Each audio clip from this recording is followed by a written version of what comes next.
Today, I want to share with you the story of a refugee called Doaa, a 19-year-old young woman who decided to flee Egypt because of the war in their country, Syria.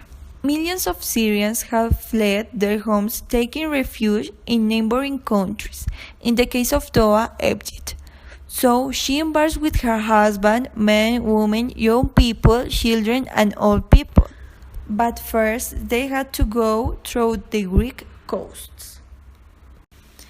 In Greece, she and her husband had to pay $2,500 per person to people who dealt with refugees by moving from one city to another by boats in poor conditions.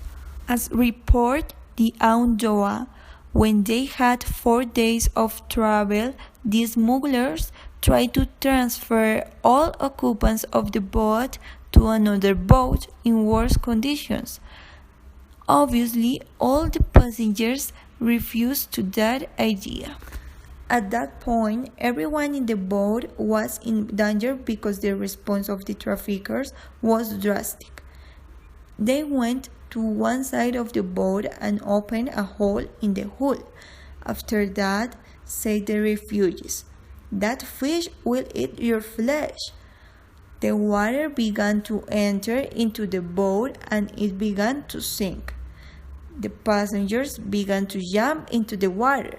Doaa realized that her husband got afloat, while the rest, some hundreds of people, remained barely on the surface. She explained that gradually forces were failing to survivors and were disappearing in the water, including her husband. Those who still remained in the surface asked her for help to save babies who went aboard. "Please, pick up the baby. I'm very tired," a Palestinian man said to her before drowning, giving her a child of 9 months. The scene was repeated later with a mother and her 18-month-old daughter.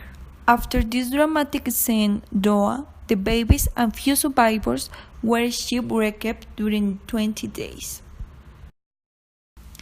Several days later, a boat rescued the young Syrian woman and the 2 babies, who were transferred to Greece. Now she is a survivor. But every day she has the pain of the loss of her husband and the 9-month-old baby who died later in the hospital. Finally, Doaa hopes to obtain a permanent refugee in Sweden. So this is the story of Doaa, a survivor, the story of a refugee.